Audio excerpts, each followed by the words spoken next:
अस्सलाम वालेकुम। आज हम 7.4 करेंगे। 7.4 में हमारा टॉपिक है ज्योमेट्रिक प्रोग्रेशन।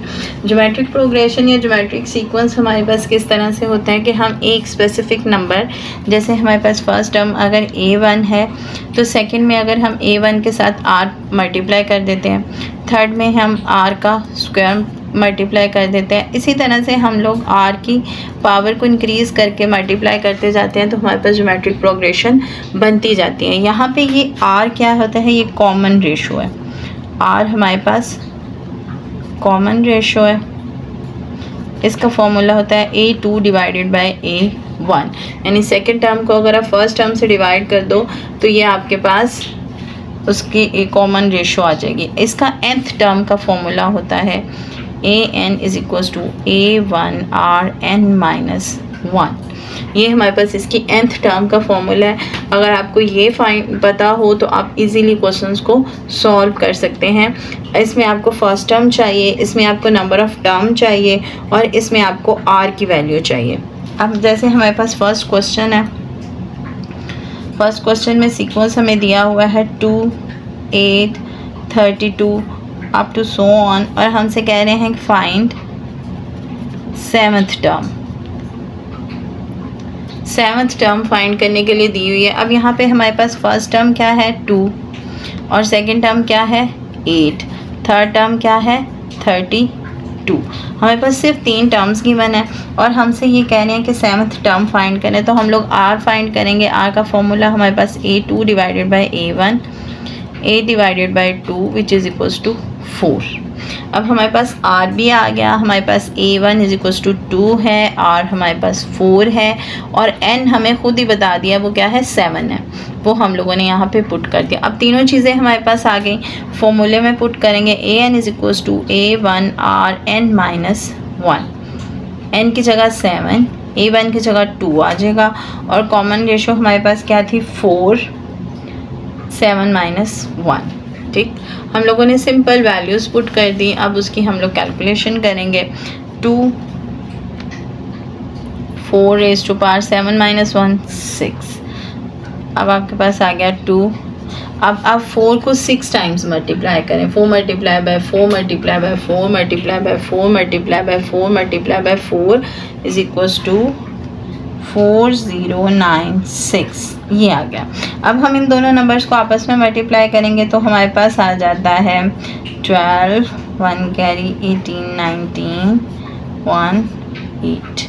ये हमारे पास इसकी सेवन्थ टर्म आ जाती है। इसी तरह से सेकंड क्वेश्चन जो दिया हुआ है वो है, उसमें भी हमें सीरीज़ दी हुई है 2, 6, 18 और हमें फाइंड क्या करना है 11th टर्म।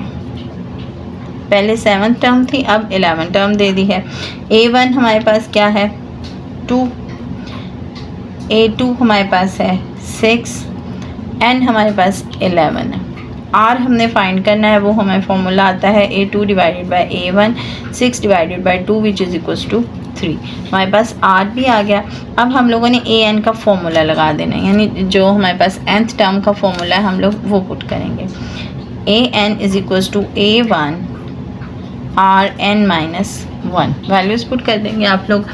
A की अब हमारे पास क्या वैल्यू थी 2, A की वैल्यू हमारे पास थी 2 और R की वैल्यू आई थी 3, N 11 - 1 2, 3 multiply by 3 raise to power 10 हो गया।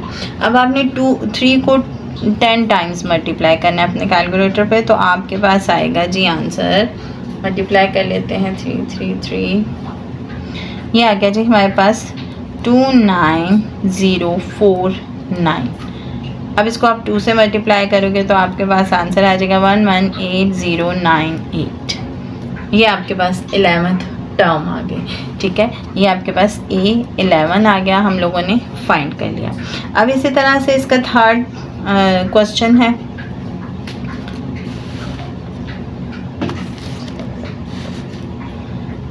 थर्ड क्वेश्चन में सीरीज़ दी हुई है -3/2, 3, -6 और फाइंड करनी है 6th टर्म।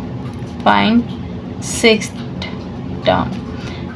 A1 है जी हमारे पास -3/2, A2 है हमारे पास 3 और हमारे पास है 6। r फाइंड करेंगे a2 divided by a1, 3 divided by -3/2, 3 से कैंसिल आउट हो जाएगा, आंसर आ जाएगा -2। अब आप लोगों ने वैल्यूज़ पुट कर देनी है। an is equals to a1 r n-1। a1 हमारे पास -3/2 है, r हमारे पास -2 की power 6 -1 -3/2 divided by 2 -2 raise to power 5 raise to power 5 आ गया हमारे पास। जब आप 5 ऑड पावर है, आप मल्टीप्लाई करोगे तो माइनस तो 7 आएगा और आंसर आ जाएगा -32। 2 को इससे कैंसिल आउट कर दें, minus minus plus 3 multiply bye 16 हमारे पास आ गया 48। तो ये हमारे पास 6th टर्म आ गई इस गिवन ज्योमेट्रिक प्रोग्रेशन की। क्वेश्चन नंबर 4 है। अब उसमें सीरीज़ हमें क्या दी हुई है, 4 -12 36 अप टू सो ऑन, और हमने फाइंड क्या करनी है, 5th टर्म। 5th टर्म हम लोगों ने फाइंड करनी है। हमें सीरीज़ दी हुई है और मेथड हम लोग ऑलरेडी जानते हैं। हमारे पास a1 क्या है यहाँ पर 4, a2 -12 और n है हमारे पास 5। r की वैल्यू फाइंड करेंगे, a2 divided by a1 which is equals to -12/4 which is equals to -3। अब फॉर्मूले की वैल्यूज़ पुट कर देंगे, an is equals to a1 r n-1। a1 हमारे पास 4 है, r हमने -3 फाइंड किया हुआ है और 5 -1, 4 multiply by -3 raise to power 4। अब इवन पावर आ गया तो साइन प्लस हो जाएगा और 3 को आप 4 टाइम्स मल्टीप्लाई करो तो आपके पास आंसर आता है 81। 81 को 4 से मल्टीप्लाई करें 432। तो आपके पास टर्म आ गई 5th टर्म का फॉर्म क्या आ गई है 324। अब आपके पास जो क्वेश्चन नंबर 5 है, क्वेश्चन नंबर 5 में आप लोगों ने फाइंड करनी है मिसिंग टर्म्स। आपके पास टर्म्स का कुछ डाटा दिया हुआ है और आपने वो फाइंड करने हैं मिसिंग एलिमेंट्स जो भी गिवन होगा। जैसे उसके फर्स्ट पार्ट में हमें r गिवन है 10, n गिवन है 100 और a गिवन है 1। अब यहाँ पे हमें क्या चीज़ गिवन नहीं है, हमें n गिवन नहीं है। हम लोगों के माइंड में फॉर्मूला होना चाहिए। जैसे ही आपके माइंड में फॉर्मूला होगा आप इजीली आइडेंटिफाई कर लोगे कि हमने फाइंड क्या करना है। r n-1, a n हमारे पास गिवन है, a हमारे पास गिवन है, r गिवन है, n हमारे पास गिवन नहीं है। अब हम लोगों ने इसमें से n फाइंड आउट करना है। n फाइंड आउट करेंगे हम लोग जो हमें गिवन डाटा यानी जो चीज़ें हमें प्रोवाइड है हम उन्हें पुट कर लेते हैं। a n था हमारे पास 100, a1 1 है और r 10 n-1। तो अब हमारे पास क्या आ रहा है, ये 100 इज इक्वल्स टू 10 n-1। 100 को आप लोग 10 की टर्म्स में ब्रेक करो तो आपके पास ये आ जाएगा 10 raise to power 2 is equals to n raise to power -1। Basis same है, मींस पावर दोनों टर्म सेम है, दोनों की बेस सेम है तो इनकी पावर्स भी तो सेम होनी चाहिए। मतलब 2 इज इक्वल्स टू n-1। क्यों, दोनों टर्म्स इक्वल हैं, दोनों की बेस भी सेम है तो पावर्स भी सेम होनी चाहिए। n आपके पास आ गया 2 + 1 विच इज़ इक्वल्स टू 3। तो हमारा जो मिसिंग नंबर था n एलिमेंट था वो हम लोगों ने फाइंड आउट कर लिया, वो हमारे पास क्या आ गया 3। अब जो अगला डाटा हमें गिवन है उसमें हमारे पास गिवन है जी an हमारे पास 400 गिवन है, r हमारे पास 2 गिवन है, a हमारे पास 25 गिवन है। अब फिर हमारे पास n मिसिंग है, ठीक है। फिर वही मेथड यूज़ करेंगे हम लोग, फॉर्मूला लगाएंगे n-1 400 25 2 raise to power n-1 400 divided by 25 2 raise to power n-1।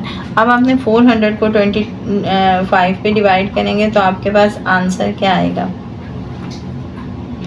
16। Divide करके देखिए आपके पास आंसर आ जाएगा 16 is equals to 2 raise to power n-1। अब आप जब 16 को 2 की टर्म्स में ब्रेक आउट करोगे तो आपके पास आ जाएगा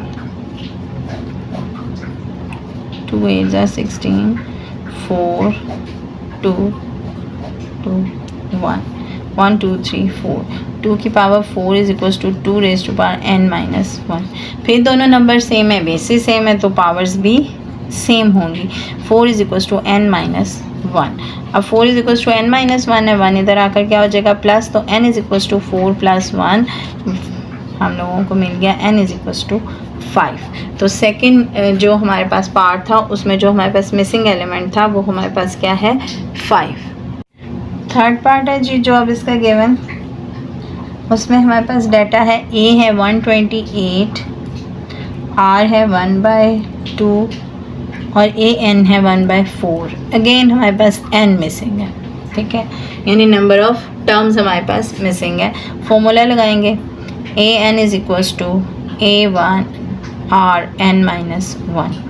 an हमारे पास क्या है 120, सॉरी an है 1/4, a1 है 128 और r हमारे पास 1/2 n माइनस 1। हम लोगों ने सिंपल उस जो हमें गिवन डाटा था उसमें हम लोगों ने वैल्यूज़ पुट कर दी हैं, इसके अलावा हम लोगों ने कुछ भी नहीं किया। अब हमारे पास क्या आ जाएगा 128 इधर मल्टीप्लाई हो रहा है, दूसरी साइड पे आकर क्या हो जाएगा डिवाइड हो जाएगा। 1/4 डिवाइड मल्टीप्लाई बाय 128 और यहाँ पे 1/2 n minus 1 as it is रहेगा। अब 128 को आप लोग 4 से मल्टीप्लाई करोगे तो आपके पास आ जाएगा 2 1 5 1 2 4 n माइनस 1। अब 5 12 को आप लोगों ने ब्रेक करना है 2 की फॉर्म में। 2 1 ज़ा 2 2 ज़ा 4, 2 5 ज़ा 10, 2 6 ज़ा 12, 2 1 ज़ा 2, 2 2 ज़ा 4, 2 8 ज़ा 16, 3 2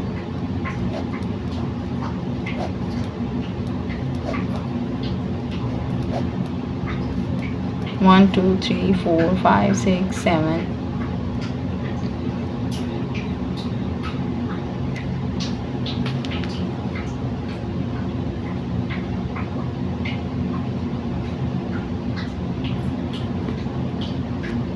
हमारे पास टर्म पावर आ गई 2 की पावर आ गई 9 और यहाँ पे 1/2 n माइनस 1। बेसिस सेम है, पावर्स भी सेम हो जाएंगी। n is equals to n minus 1, n आ गया हमारे पास 9 प्लस 1 तो n हमारे पास क्या आ गया 10। हम लोगों ने थर्ड टर्म में भी जो मिसिंग एलिमेंट था वो हम लोगों ने फाइंड। नंबर 6 है, क्वेश्चन नंबर 6 में है फाइंड 11th टर्म a और 5th टर्म आपको 9 दी हुई है, r भी आपको 2 दिया हुआ है। अब यहाँ पर आपको क्या चीज़ें गिवन है वो पहले हम लोग मेंशन कर लेते हैं। a 5 is equals to 9, r is equals to 2 और यहाँ a is equals to 5 is equals to 9 में हमारे पास n कितना है 5, ठीक है। यहाँ से हम लोग क्या फाइंड कर लेते हैं a फर्स्ट टर्म फाइंड कर लेते हैं, r को यूज़ करके फर्स्ट टर्म को फाइंड करके तो फिर हम लोग 11th टर्म फाइंड कर लेंगे। अब a n हमारे पास फॉर्मूला क्या था a1 r n माइनस 1। अब यहाँ पे a5 की जगह पे हम फॉर्मूला पुट कर देते हैं a1 r 5 minus 1 is equals to 9, ठीक है। अब हम लोगों के पास r की वैल्यू क्या है 2, r की वैल्यू हमारे पास गिवन क्या है 2 raise to power 4 is equals to 9। अब यहाँ से हम लोग इजीली a1 की वैल्यू फाइंड कर सकते हैं। हमारे पास 2 को अगर हम 4 टाइम्स मल्टीप्लाई करें तो हमारे पास आंसर क्या आता है 16 9। तो यहाँ से a1 की वैल्यू क्या आ जाएगी 9/16। a1 की वैल्यू हमारे पास आ गई, r की भी हमारे पास वैल्यू है। हमने किस चीज़ की फाइंड करनी है a11 की, तो यहाँ से n हमारे पास क्या है 11। an is equals to a1 r n minus 1 a11 9/16 2 raise to power 11 minus 1। अभी सिंपल हम लोगों ने वैल्यूज़ पुट की हैं, उसकी कैलकुलेशन करते हैं। 9/16 2 की पावर 10 हो जाएगी। 2 को 10 टाइम्स आप लोग मल्टीप्लाई करो तो आपके पास आंसर आ जाता है 1024। अब आप लोग इसको आपस में सिंप्लीफाई कर लो। 10264 को आप 16 पे जब डिवाइड करोगे तो आपके पास 1024 डिवाइडेड बाय 16 आपके पास आंसर आ जाएगा 64। जब आप इसको इसके साथ कैंसिल आउट करोगे 64 को आप मल्टीप्लाई कर दो 9 के साथ, तो 11th टर्म जो आपकी रिक्वायर्ड टर्म है वो आ जाएगी 576। आपके पास क्या आ गई है 576, ये हमारी रिक्वायर्ड टर्म।